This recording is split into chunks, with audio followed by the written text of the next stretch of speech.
Bismillahirrahmanirrahim. Assalamualaikum warahmatullahi wabarakatuh. Apa kabar semuanya?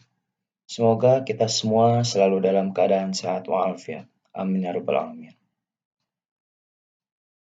Perkenalkan, kami dari kelompok 4, kelas 3A, D4 Teknik Informatika.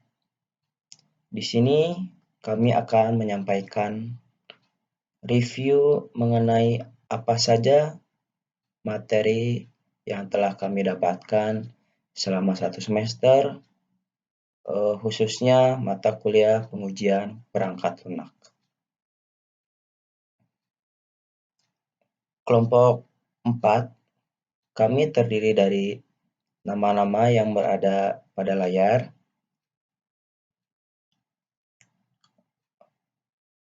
Lalu di sini saya Muhammad Randi Nur NIM 1715240022 akan membuka dan memulai materi yang akan pertama kali kami sampaikan, khususnya saya sendiri, yaitu yang pertama adalah Testing Strategies and Techniques.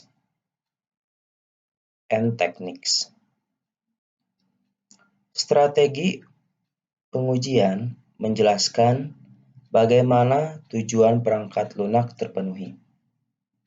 Sangat penting bahwa pengembang harus merencanakan pendekatan mereka untuk pengujian pada setiap tahapan proyek dan membangun kerangka kerja untuk menguji proyek. Teknik pengujian dapat didefinisikan sebagai proses yang memastikan bahwa aplikasi yang diuji berfungsi secara terstruktur.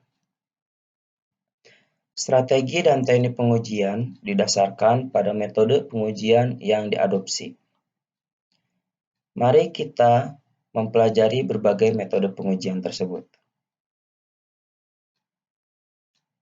Terdapat 3 metode utama pengujian, yaitu struktural dan fungsional testing, static dan dynamic testing, dan manual atau automated testing. Yang pertama, struktural atau fungsional testing. Struktural testing adalah nama lain dari white box testing. Pengujian ini yaitu pengujian yang memeriksa struktur kode program, melibatkan pengembang perangkat lunak dalam melakukan pengujian. Pada functional testing, nama lainnya adalah black box testing.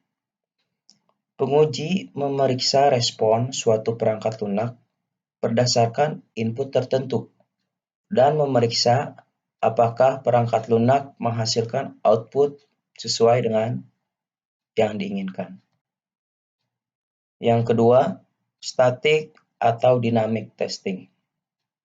Static testing dilakukan tanpa mengeksekusi program, memeriksa baris kode untuk mencari error, merupakan kegiatan preventif, yaitu kegiatan yang sifatnya mencegah. Contoh, pengembang melakukan pemeriksaan sintaks. Lalu ada dynamic testing. Dilakukan dengan mengeksekusi program, memeriksa perilaku program, dan memeriksa apakah output yang dihasilkan sesuai dengan output yang diharapkan berdasarkan input yang diberikan. Yang ketiga, manual atau automated testing. Manual testing yaitu pengujian yang dilakukan oleh penguji atau secara manual. Penguji di sini bertindak sebagai end user dan menggunakan fitur-fitur perangkat lunak, lalu memeriksa untuk memastikan perangkat lunak berperilaku sesuai dengan yang diinginkan. Pada automated testing, pengujian dilakukan menggunakan tool Di sini penguji menulis test case dan tool yang digunakan akan mengeksekusi test case yang dibuat secara otomatis. Lalu materi yang kedua yang akan saya sampaikan yaitu mengenai black box. Pengertiannya, pengujian ini adalah pengujian yang memeriksa fungsionalitas sebuah aplikasi berdasarkan spesifikasi. Dilakukan oleh penguji dari luar tim pengembang aplikasi. Dan yang ketiga, penguji tidak perlu tahu struktur kode aplikasi yang diuji. Kelebihan black box testing adalah penguji tidak perlu memahami bagaimana perangkat lunak bekerja, dapat membuat test cases dengan mudah, lalu penguji dapat membuat test cases sesaat setelah spesifikasi produk selesai dibuat. Lalu kekurangannya apa? Kekurangannya adalah sulit untuk membuat test cases jika spesifikasi produk tidak jelas dan ringkas. Dan dapat terjadi pengulangan pengujian. Contohnya adalah suatu test case dapat diujikan kembali secara tidak sengaja oleh penguji.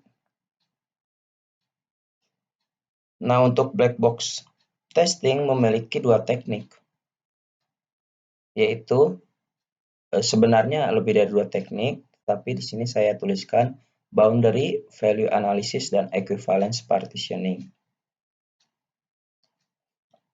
Lalu untuk mempersingkat waktu, langsung saya lanjutkan ke materi yang ketiga yaitu white box. Pengertian dari white box testing adalah pengujian yang melibatkan struktur internal aplikasi dan biasanya diuji oleh tim pengembang aplikasi. Lalu di sini ada istilah static white box testing dan dynamic white box testing. Pada static white box testing melibatkan internal logic dan struktur baris kode aplikasi tanpa harus mengcompile dan menjalankan aplikasi.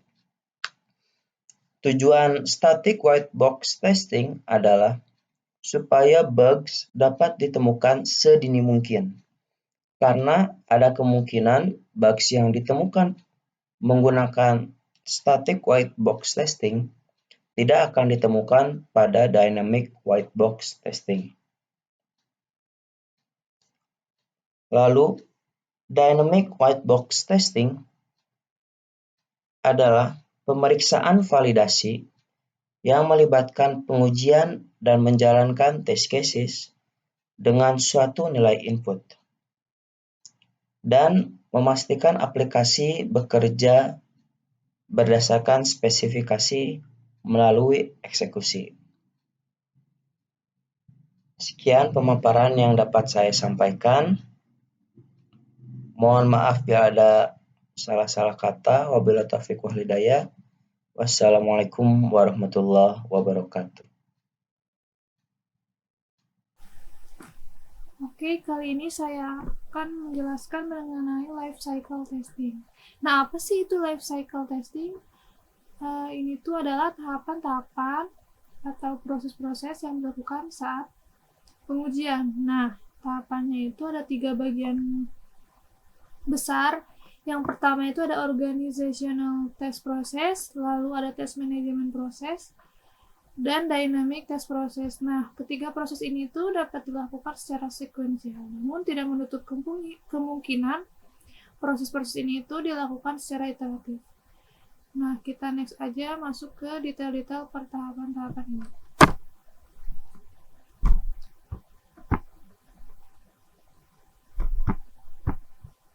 Nah, kita masuk pertama itu ada tes organizational proses. Nah, ini itu apa sih yang dikerjakan?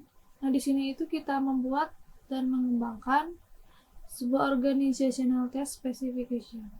Seperti aturan-aturan yang digunakannya, strategi, proses-prosesnya, prosedur, dan selain sebagainya. Nah, ini tuh misalnya seperti apakah mau dilakukan secara manual atau secara automation testing, seperti itu. Nah, ini tuh tergantung dari proyek yang dikerjakannya. Lalu kalau misalkan ini udah selesai, kita lanjut ke tes manajemen proses. Nah, di tes manajemen proses ini terdiri dari sub bagian lagi, yaitu ada 3. Yang pertama itu ada tes planning, tes monitoring, dan tes completion.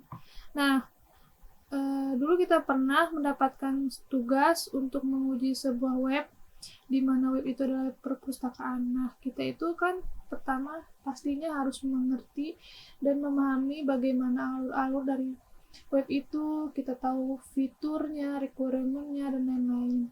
Lalu kita bisa melakukan pengujian. Nah, pertama itu yang dokumen yang kita buat itu adalah test planning. Isinya itu rencana-rencana ke depan yang akan dilakukan saat pengujian itu apa aja sih, kayak ada pengujian sistemnya bagaimana, pengujian jenisnya apa, lalu performanya bagaimana mengujinya, seperti itu terdapat di test planning. Nah, kita juga kemarin saat melakukan pengujian itu menghasilkan dokumen-dokumen yang termasuk ke dalam dynamic test process. Nah, di dynamic test process ini terdapat subbagian. Beberapa subbagian, ada 4. Pertama ada test design dan implementation, ada test environment setup dan maintenance process, test execution, dan test incident reporting process. Nah, kita itu setelah melakukan test planning kemarin, kita memasuki tahapan ini, test design dan implementation process. Di sini itu kita menghasilkan 4 dokumen. 4 dokumen itu diantaranya ada tes prosedur, tes desain, tes data, dan tes case. Nah, tes prosedur ini berisi prosedur-prosedur bagaimana melakukan pengujian, apa aja yang harus dilakukan saat melakukan sebuah pengujian ini, A, B, seperti itu. Jadi ada tes desain. Tes desain ini menjelaskan fitur-fitur di dalam web-web itu. Jadi mempermudah untuk membuat membuat dokumen-dokumen tes berikutnya. Lalu ada tes data. Tes data requirement. Ini itu berisi tentang data-data apa aja yang digunakan di dalam aplikasi tersebut, dibutuhkan dan digunakan, seperti itu. Lalu yang terakhir itu ada test case. Specification ini itu berisi tentang test case yang berasal dari test condition. Jadi misalkan ada sebuah kondisi apa gitu, nanti tuh bisa dibuatkan test case-nya. Beberapa test case dari sebuah condition. Seperti itu. Nah, itu juga bisa mengacu terhadap tes desain dan tes prosedur. Seperti itu. Nah, kemarin juga kita telah membuat dokumen tes berikutnya, yaitu tes execution. Di dalam tes execution terdapat tes status, tes execution, dan ada completion. Completion juga ini termasuk dalam tes manajemen proses. Itu apa saja sih hasil yang diperoleh di completion itu? Apakah pengujiannya menghasilkan seperti apa hasilnya dari proses pengujian. Lalu yang terakhir itu ada tes incident reporting. Nah, incident reporting ini berisi apa saja permasalahan-permasalahan atau insiden-insiden saat melakukan pengujian. Nah, ini tuh dimasukkan ke dalam dokumen tes insiden. Nah, sebelumnya saya telah paparkan bahwa ini tuh dapat dilakukan secara iteratif. Nah, ini berikut diagram alur. Nah, ini di sini itu ada organizational test proses, ada ini test manajemen proses, ada dynamic test proses. Nah, ini tuh terlihat ya, dapat dilakukan secara pengulangan. Misalnya dari sini, ini organizational test proses ini menghasilkan tes ini atau dibutuhkan tes ini. lalu bisa masuk ke tes manajemen proses. Nah, di tes manajemen proses ini diawali dari tes planning, masuk ke tes monitoring. Saat tes monitoring ternyata ada sesuatu, oh ya bisa diupdate, nah bisa kembali lagi ke tes planning, seperti itu. Jadi ini tuh adalah alur dari tahapan-tahapan yang dapat dilakukan secara iteratif seperti itu. Mungkin pemaparan mengenai life cycle testing bisa dicukupkan. Mohon maaf bila ada kesalahan. Terima kasih. Peran penting dalam menentukan kualitas perangkat lunak yaitu kualitas pengujian yang dilakukan oleh tester. Nah, kualitas pengujian yang dilakukan oleh tester ini itu dapat dilihat dari kelengkapan test case yang dirancang. Terus pertanyaan selanjutnya, gimana mengetahui test case yang dirancang itu telah lengkap? Makanya terdapat istilah coach coverage. Dari materi yang telah didapatkan, terdapat beberapa pengertian coach coverage. Di sini saya menyimpulkan bahwa coach coverage itu merupakan sebuah ukuran untuk menunjukkan kelengkapan test case yang dirancang oleh tester. Jadi, ketika melakukan pengujian, seluruh statement yang ada pada program itu minimal dieksekusi sebanyak 1 kali.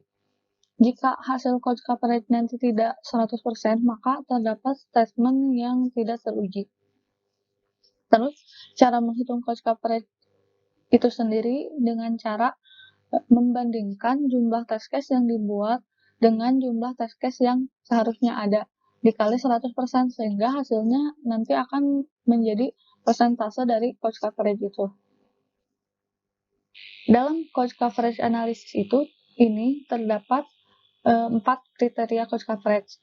Yang pertama, statement coverage, lalu ada branch atau decision coverage, condition coverage, dan terakhir path coverage. Kita akan lihat contohnya statement coverage. Statement coverage ini itu merupakan untuk memastikan setiap si statement dalam program ini itu dieksekusi. Misal ini contohnya dalam test case 1. Selling value-nya itu 650.000. Berarti kita masuk ke statement yang 6 yang ini 650.000 ya, true. Lalu business type-nya fall, iya di sini true juga, dan komersialnya N di sini true juga. Maka statement di 6 ini semuanya dieksekusi. Lanjut ke line 7 di sini. Setelah itu langsung nge-return. Nah, di sini jadi statement yang tercover dalam test case 1 itu line 5, 6, ya, yang ketiganya ini 7, lalu 10. Test case 2 pun sama, tetapi yang statement yang di cover itu 5, 6 yang ini karena di sale value-nya kurang dari 3.000, maka langsung ke else-nya ke sini, ke 9 dan 10. Itu statement coverage. Selanjutnya ada branch coverage. Nah, branch coverage ini tuh untuk memastikan setiap branch ini tercover. Di sini misalkan ada branch if, nah setiap branch di if ini tuh apakah tercover atau tidak. Lalu ada condition coverage. Condition coverage ini itu melaporkan true or false sebagai keluaran dari boolean expression. Jadi semua operator dari boolean expression ini itu harus dieksekusi untuk menjadi 100% coach coverage gitu. Nah, di sini misalkan contoh ada suatu kondisi. Terus si test case-nya itu membuat hanya kondisi true saja. Di sini ada 99 statement. Jadi nanti akan 99% coverage-nya karena di sini ada satu statement boolean yang tidak tidak dieksekusi, yaitu false. Kalau false, jadi ini tidak dieksekusi. Nah, selanjutnya ada page coverage. Page coverage ini itu untuk memastikan setiap page itu dieksekusi. Nah, page coverage ini itu dapat kita lihat dengan control flow graph. Nah, di sini di control flow graph itu kita bisa mengetahui path independent path. Apa itu independent path? Independent path itu jalur pada program yang memperhatikan serangkaian proses statement. Nah, misalkan di sini contohnya 1, 2 sampai 3, 4 sampai 5, 10, 11. Nah, itu merupakan independent path. Terus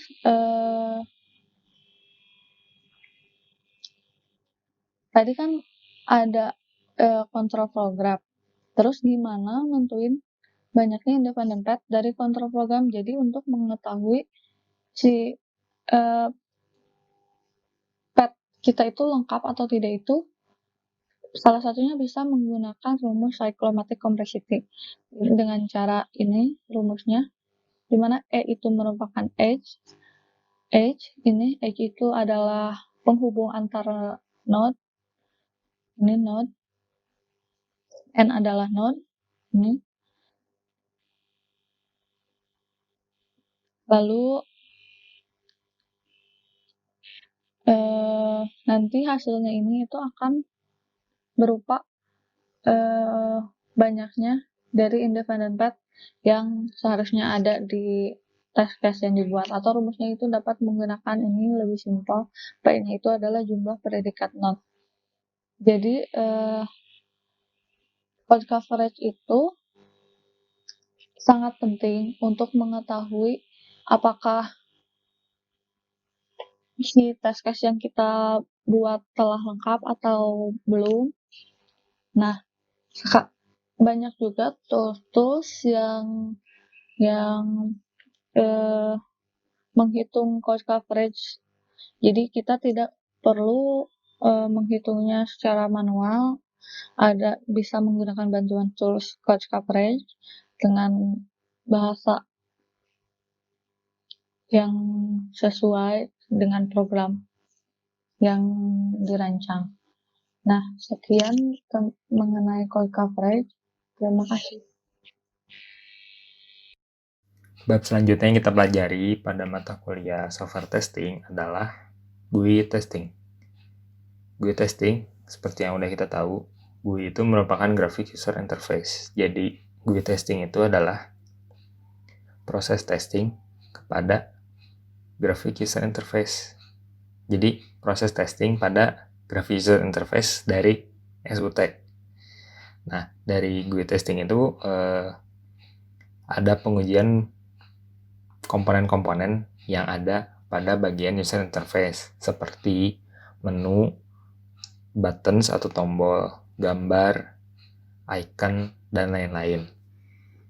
Si GUI testing ini dia memastikan kalau si fungsionalitas dari komponen di UI-nya itu bekerja dengan sebagaimana mestinya. Yang harus diperhatikan dalam GUI testing ini adalah seperti psikologis, di mana apa yang user rasakan saat menggunakan SUT yang diuji. Kemudian navigation test itu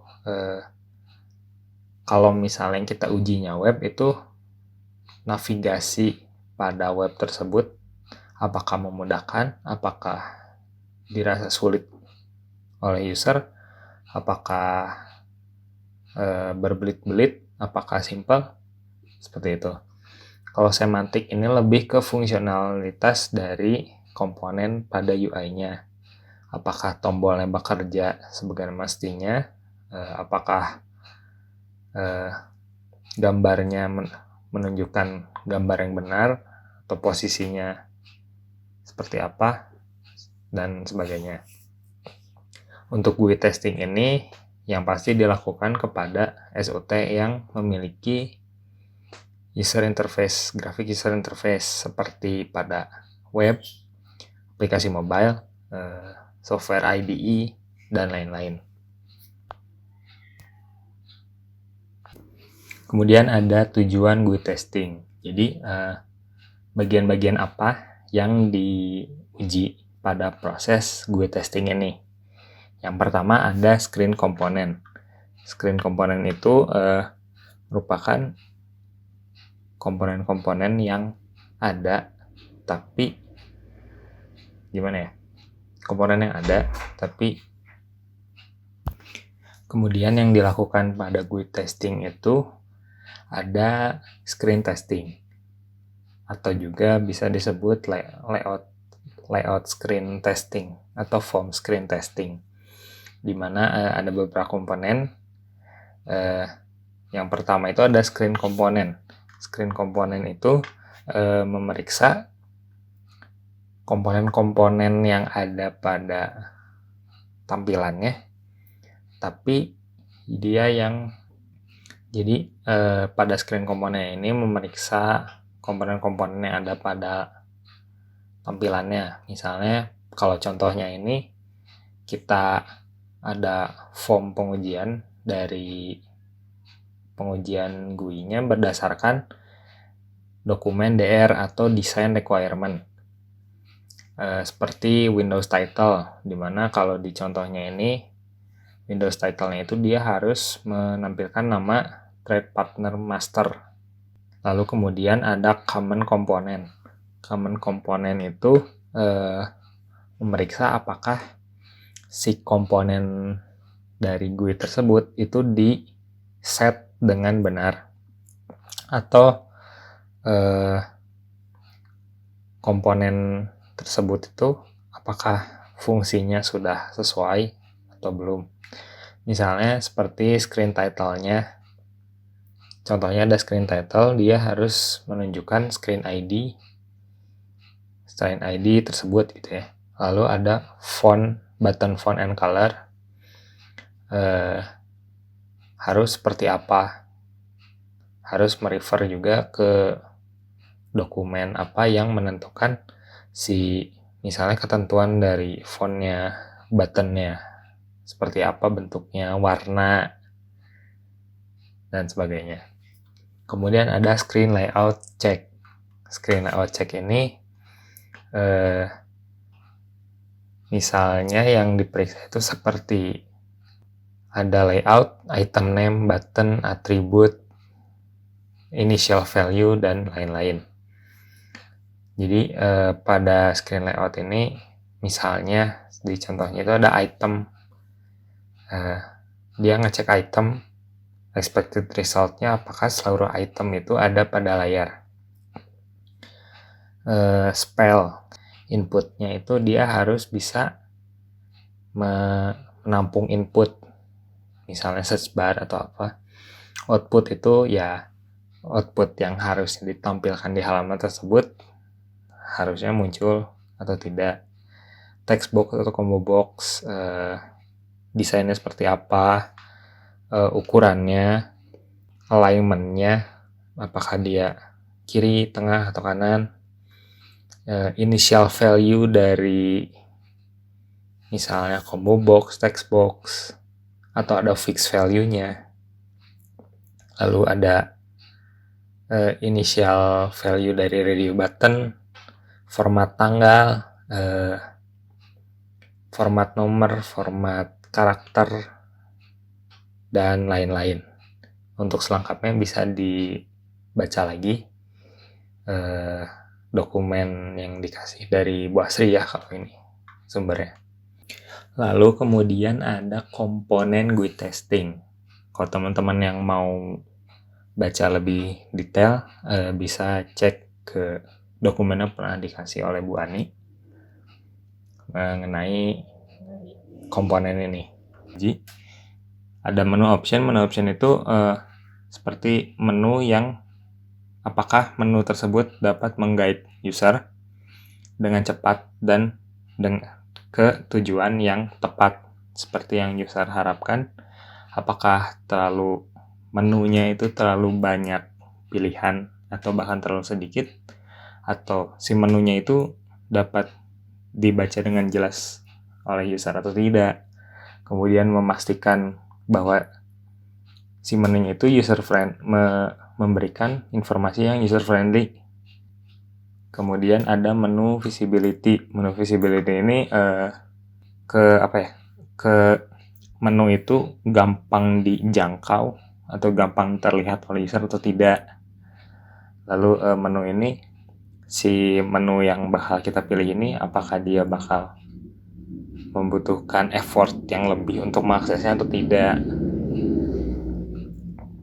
Kemudian ada mental models, itu seperti apakah si dari tampilan GUI dari websitenya misalnya memenuhi ekspektasi dari user, lalu apakah dapat behave seperti apa yang user harapkan, dan lain-lain. Kalau untuk meaning icon dan labels itu jadi di bagian GUI-nya si icon dan labelnya itu jelas fungsinya, jelas kegunaannya, dan memudahkan user untuk bernavigasi. Seperti misalnya untuk pergi ke menu setting itu pada umumnya bergambar misalnya gerigi atau bergambar kunci, atau untuk menu untuk misalnya pilihan menu kuesioner itu misalnya dia berisi kertas, gambar ikonnya kertas dan sebagainya. Kemudian ada information relevancy. Jadi information relevancy ini mencegah user dari hilang fokus kepada informasi yang seharusnya disampaikan atau informasi utamanya, dan juga memastikan si informasi ini berguna untuk memenuhi tujuan utama dari si SUT-nya. Kemudian ada cognitive strain, itu seperti lalu cognitive strain ini lebih ke decision making yang dibutuhkan untuk memenuhi si user goal dari SOT tersebut, dan intinya tidak membuat user itu bekerja terlalu berat untuk mencapai tujuannya, atau si user ini akan meninggalkan SOT-nya sebelum si tujuan utamanya tercapai. Kemudian ada link redundancy, itu apakah terlalu banyak link untuk sampai ke bagian tertentu dari si SUT-nya, apakah si link-link tersebut itu membingungkan user atau tidak, dan juga link yang diberikan itu dia harus jelas dan tujuannya tepat. Kemudian ada navigation test. Navigation test ini contohnya seperti pada website itu berapa banyak langkah yang harus user lewati untuk capai ke tujuan yang diharapkannya. Kalau misalnya langkahnya terlalu kompleks, mungkin user akan meninggalkan si website tersebut atau dan sebagainya. Dan juga navigation test ini memfokuskan fokus utama, task utamanya untuk user agar tercapai lebih mudah. Kemudian ada search and function filter. Ini lebih ke fungsional dari kalau misalnya website yang memiliki fungsi search, yang memiliki search bar. Apakah si search-nya itu bekerja, lalu apakah si fungsi search-nya itu mampu memberikan informasi apa yang user cari. Lalu untuk GUI testing ini ada beberapa toolsnya ya, seperti Ranolex, Selenium, Cucumber, Catalon, dan lain-lain. Nah, yang udah pernah kita gunakan itu adalah tools Selenium dan Catalon. Kita pernah pakai di penugasan praktek sebelumnya, sebenarnya Selenium dan Katalon ini untuk apa? Fungsinya yang kita pelajari itu untuk melakukan record untuk jadi si Selenium Katalon ini kalau yang dari penugasan sebelumnya itu kita gunakan untuk membuat script test dari si fungsional dari GUI dari SUT yang kita testing. Kalau waktu itu contohnya kita pakai SUT perpustakaan Polban. Nah, kita menggunakan Selenium dan atau Katalon ini kita membuat satu script test yang kita menguji fungsionalitas baik dari sisi prosesnya maupun dari sisi user interface-nya. Seperti itu. Kali ini saya akan berbicara mengenai apa saja yang didapatkan mengenai automation testing. Nah, diketahui kan automation testing itu proses pengujian yang dilakukan secara otomatis dengan memanfaatkan atau menggunakan suatu tools tertentu. Jadi si penguji ini menggunakan suatu tools untuk menguji aplikasi yang ia buat. Jadi pengujiannya tuh enggak secara satu-satu, secara langsung oleh penguji itu dilihat ke dalamnya, ke kodenya dan yang lainnya gitu. Dia menggunakan tools, jadi diatur sedemikian rupa sehingga tools itu bisa menguji aplikasi itu sendiri gitu. Nah, tujuan itu agar pengujian dapat dilakukan lebih cepat. Jadi misalnya kalau manual mengujinya itu buka ke sini, terus harus ada melakukan pengujian yang sama, balik lagi, buka lagi, balik lagi, semacam gitu. Kebayang kalau misalnya pakai yang automated automation itu sekali dijalanin apa aja pengujian yang dibutuhkan, jadi tools itu akan melakukan pengujian semuanya ke yang telah diatur itu. Tapi meskipun kayak gitu, tidak semua testing dapat menggunakan automation testing. Jadi perlu diketahui kapan saja automation testing ini digunakan. Nah, penggunaan testing ini antara manual automation bisa dilihat dari seberapa seringnya dan seberapa rumitnya gitu.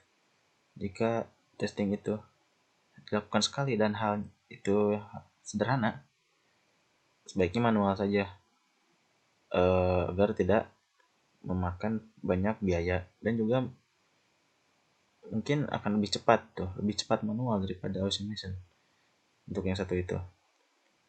Nah, jika pengujian ini meskipun sederhana tapi dilakukannya sering, nah sebaiknya menggunakan automation testing karena akan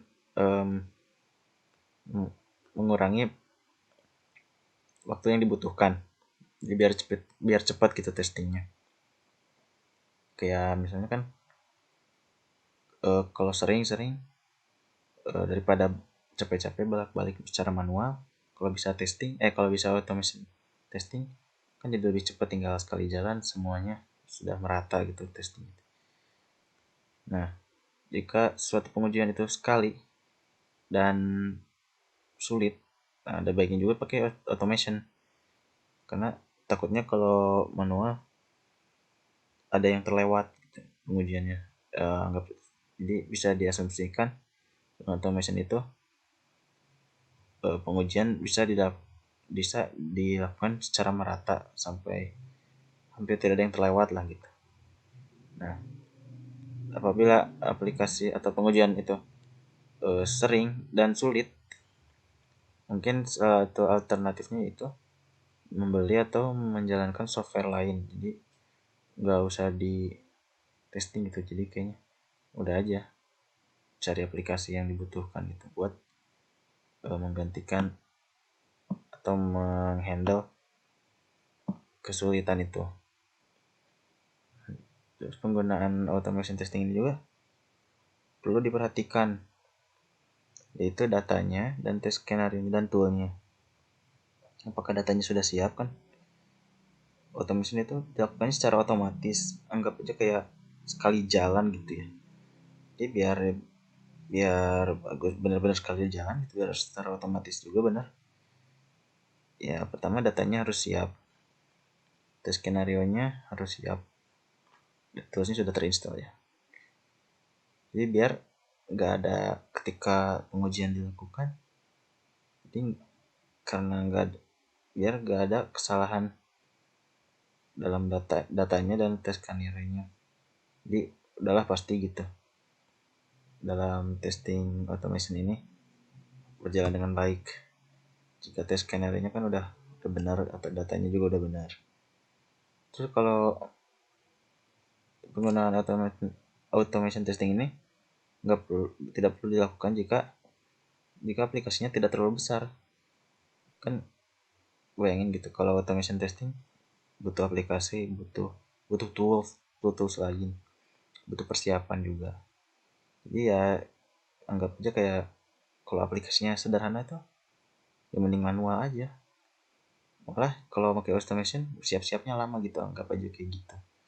Kalau aplikasinya nggak terlalu besar gitu, jadi dilihat waktunya antara waktu secara manual atau automation testing dengan memperhatikan juga persiapannya dulu gitu. Terus kalau hanya beberapa bagian saja yang dites, misalnya kayak satu aplikasi cuma sedikit atau cuma sebagiannya aja, ya bisa aja dengan manual saja gitu. Kalau nggak terlalu banyak gitu. Nah terus dari apa yang dipelajari juga, pernah pakai Jenkins katanya. Nah lesson yang didapatkan, apa yang telah saya dapatkan itu, testing ini penting dilakukan untuk mengetahui apakah aplikasi ini sudah bekerja dengan baik atau belum, apakah sudah bekerja dengan sesuai harapan atau belum. Nah terus saya juga baru tahu dari hal ini tuh, testing bisa dilakukan dengan secara otomatis gitu, dengan automated testing. Nah lalu hal-hal yang dites itu ternyata sangat luas. Saya kira testing itu hanya straightforward gitu, cuma kayak dicoba aja kerja. Simple itulah, kayak di front end di surface gitu aja. Cuma benar, oh ya benar, ternyata sangat detail gitu di dalamnya tuh. Apa yang dites, test case, data, tabel, sangat detail ternyata. Seperti itu.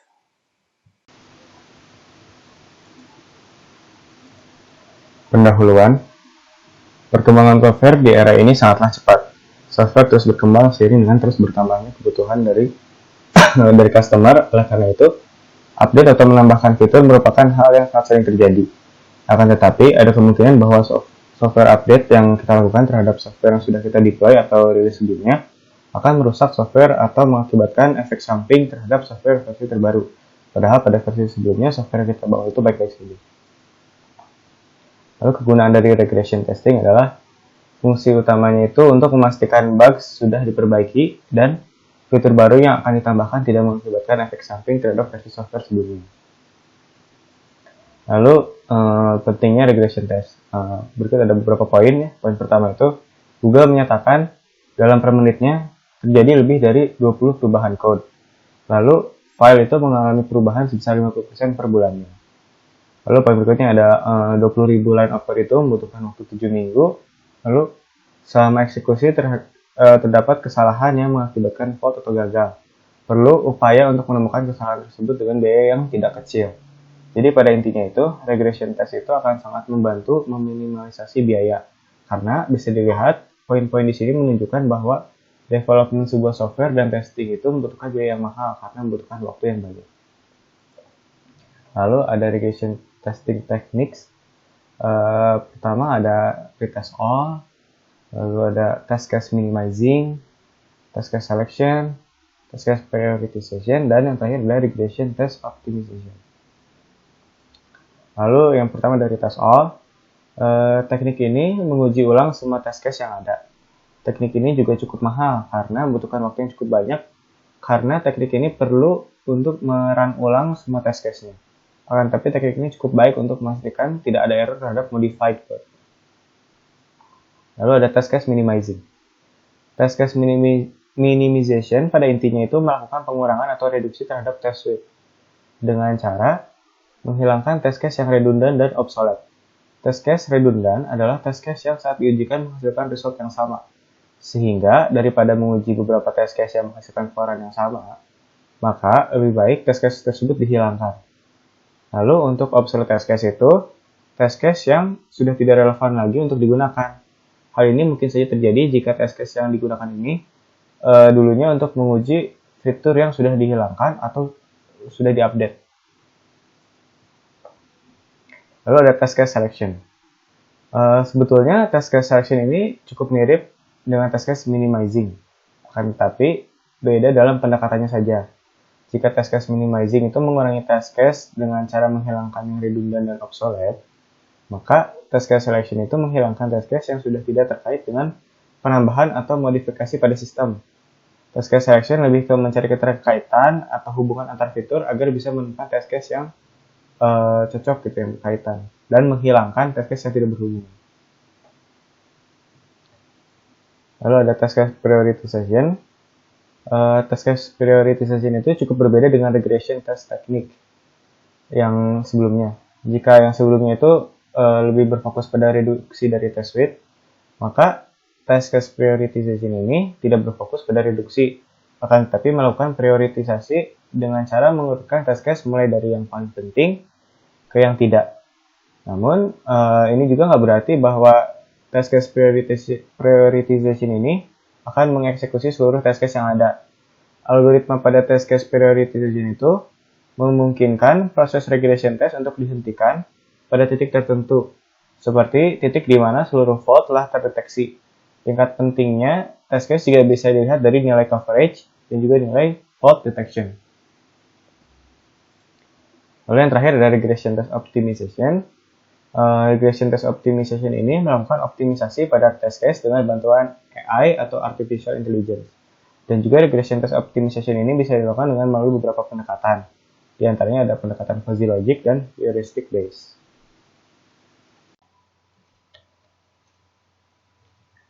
Selanjutnya saya Muhammad Abdul Muzaki, NIM 019, akan mereview materi software metrik yang sebelumnya pernah dijelaskan pada perkuliahan. Nah, kenapa sih kita harus mempelajari materi mengenai software metrik? Nah, kenapa? Karena kita dapat mengestimasi biaya dan usaha.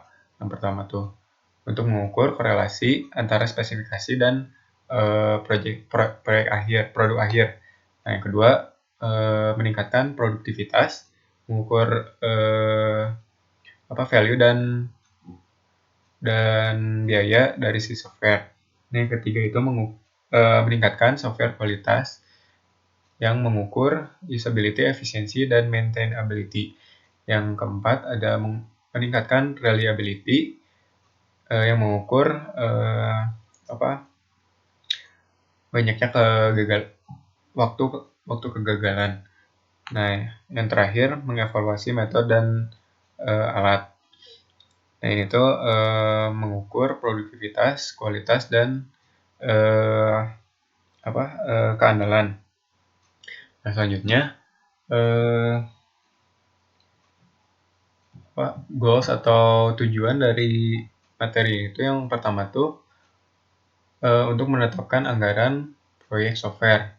Nah, tentunya kan setiap proyek tuh tentunya memiliki biaya. Nah, kita tuh dengan mempelajari software metrik itu dapat menetapkan si biaya dari si software ini berapa gitu ditentukan. Nah, lalu yang kedua, untuk menyediakan alat controlling dari biaya proyek. Nah, kan proyek itu memiliki anggaran tentunya. Nah, dengan adanya software metrik ini kita kan menetapkan si anggarannya. Nah, itu sebagai alat controlling dari si anggaran proyek. Nah, yang ketiga untuk memantau anggaran. Yang keempat membandingkan biaya yang direncanakan dengan biaya yang diperkirakan. Nah, ini kan tentunya misalnya nih si pemilik proyek tuh merencanakan si anggaran untuk si software ini tuh sekian. Nah, lalu oleh kita sebagai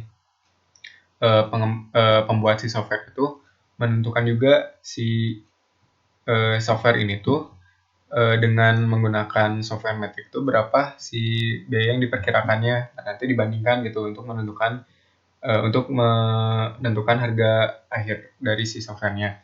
Nah, yang terakhir estimasi biaya database pada masa depan. Nah, maksudnya tuh tentunya kan setiap software tuh memiliki database. Nah, ini tuh si database-nya juga diukur gitu berapa biayanya. Lalu selanjutnya dengan software metric itu memiliki kelebihan yang pertama dapat mengukur seberapa besar software yang akan dibangun. Dan tentunya dengan semakin tinggi biayanya berarti software-nya juga semakin besar gitu. Lalu yang kedua dapat mengukur perkiraan harga untuk software. Nah, kan ini tentunya proyek tuh memiliki harganya. Nah, kita dapat memperkirakan harga dari proyek ini. Nah, lalu yang ketiga dapat mengukur seberapa besar testing yang diperlukan. Dan tentunya semakin besar si software, semakin besar pula si testingnya gitu. Nah, lalu yang keempat dapat mengukur kualitas dari software. Yang kelima menjadi ukuran tetap dalam mengukur sebuah software. Nah, ini tuh maksudnya tuh jadi untuk mengukur sebuah software tuh udah ada si template-nya lah istilahnya tuh. Jadi si harganya juga ditentukan dari beberapa kriterianya. Lalu selanjutnya, nah ini saya akan menjelaskan mengenai salah satu cara untuk menentukan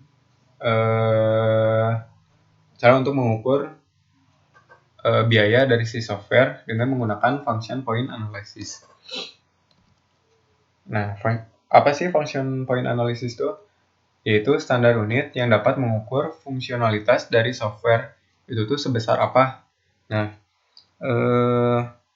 hasil akhirnya itu menentukan harga dari aplikasi berdasarkan fungsionalitasnya gitu. Nah, gimana caranya? Nah, yang pertama tuh saya akan menjelaskan mengenai cara penghitungan FPA atau function point analysis ini. Nah, terdapat 5 proses penghitungan menggunakan FPA. Nah, yang pertama tuh menentukan tipe function point yang akan digunakan. Nah, ini tuh terdiri dari 3, yaitu yang pertama tuh development project function point count. Nah, itu maksudnya tuh si aplikasi yang akan diukur atau yang diukur biayanya itu aplikasi yang telah dibuat dari awal. Yang kedua tuh enhancement project function point count.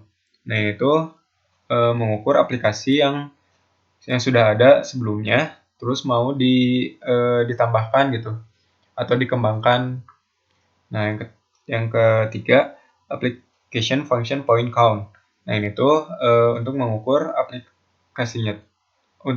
aplikasi yang sudah ada. Nah, misalnya tuh kayak kita iseng nih mau mengukur misalnya Bukalapak dengan FPA, pengen tahu berapa harga si aplikasi harga per halamannya. Nah, itu bisa digunakan karena dengan application function point count ini. Nah, yang selanjutnya cara selanjutnya yang kedua identifikasi scope yang akan dihitung. Yang ketiga menentukan FP count. Yang keempat menentukan VAF atau value adjustment factor. Nah, nilai kenapa ini dibutuhkan tuh karena nilai FP harus disesuaikan gitu dengan fungsionalitas lainnya. Nah, yang tidak bisa dihitung dengan FP count yang ketiga ini. Nah, lalu yang selanjutnya mengkalkulasi si FP-nya gitu untuk menentukan hasil akhirnya berapa harganya. Nah, lalu selanjutnya buat ngitung si point count-nya itu dengan 5 standard function ini. Nah, yang pertama tuh ada data function yang terdiri dari internal logical files atau ILF dan external interface files atau IEF. Nah, untuk ILF ini tuh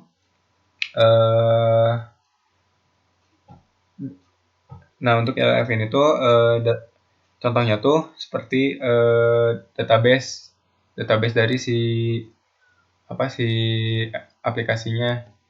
Nah, yang kedua tuh external interface files atau AIF, yaitu bagaimana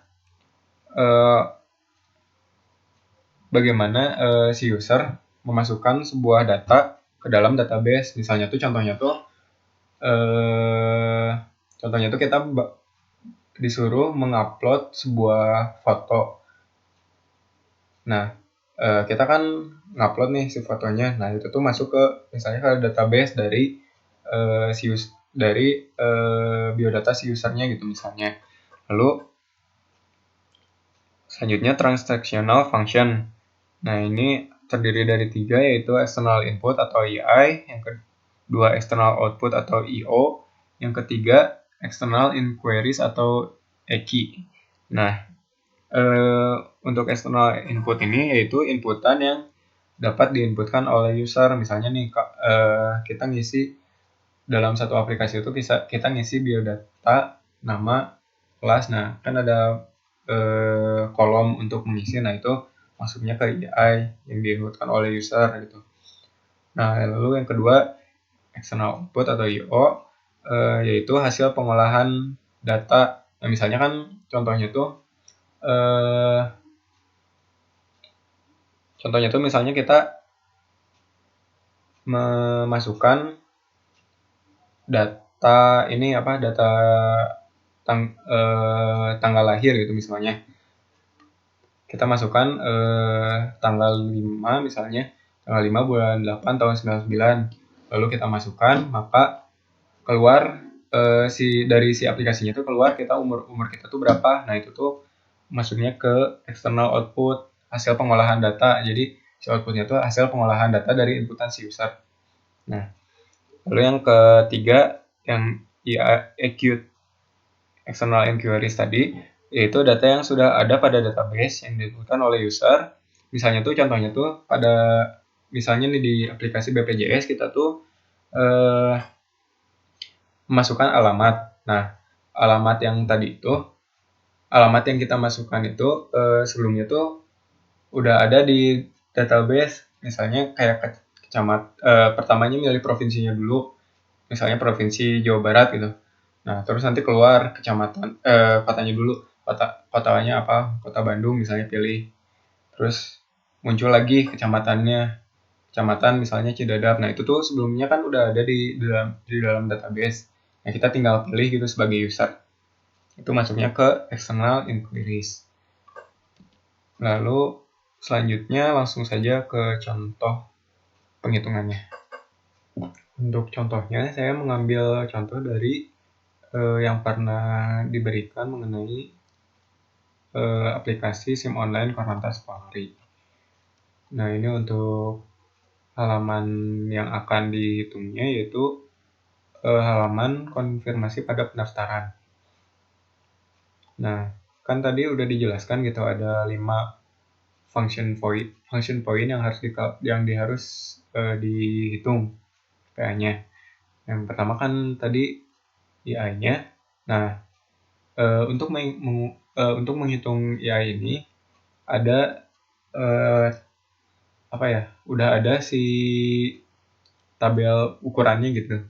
Kan misalnya tadi nih untuk halaman Korlantas Polri itu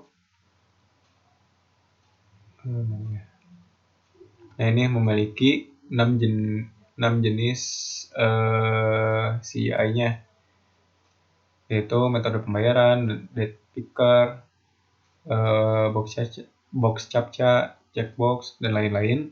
Nah, ini memiliki 6, dan FTR di sini tuh yaitu database-nya, maksudnya terdapat 2. Nah, lalu untuk mengetahui berapa si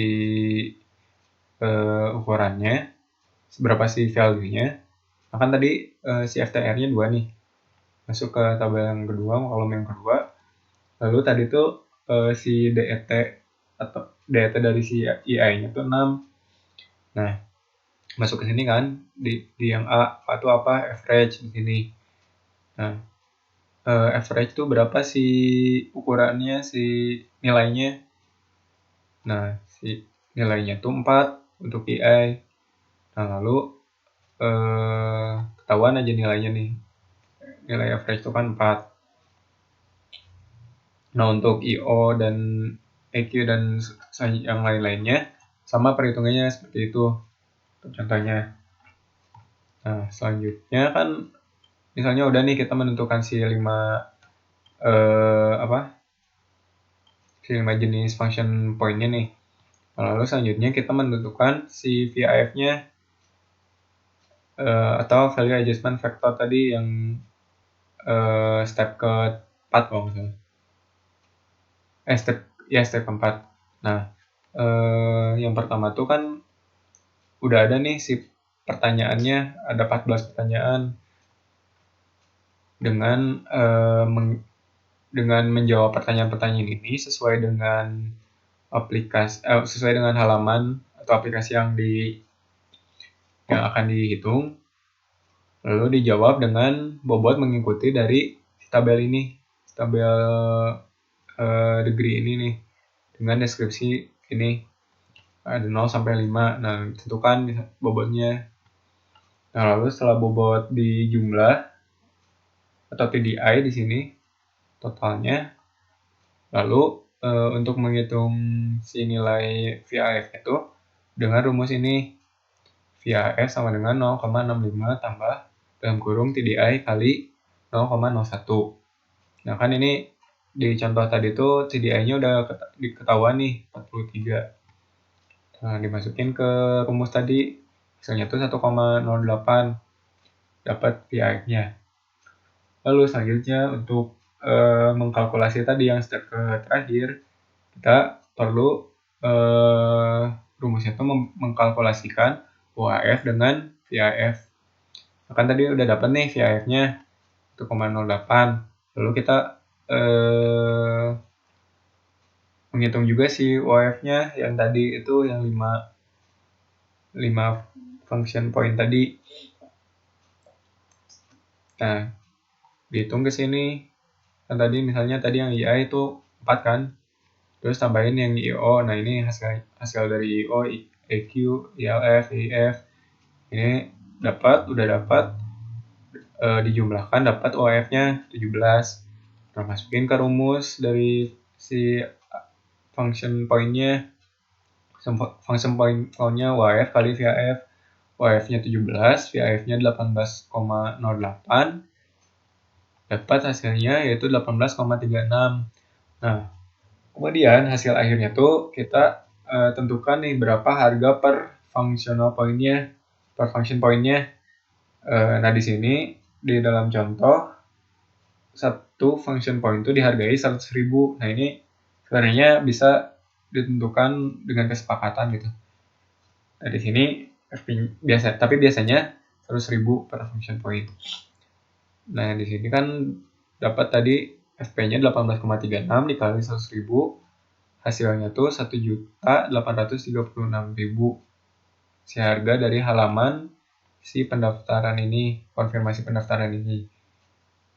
Nah, gitu untuk contoh penghitungan function point, menggunakan function point.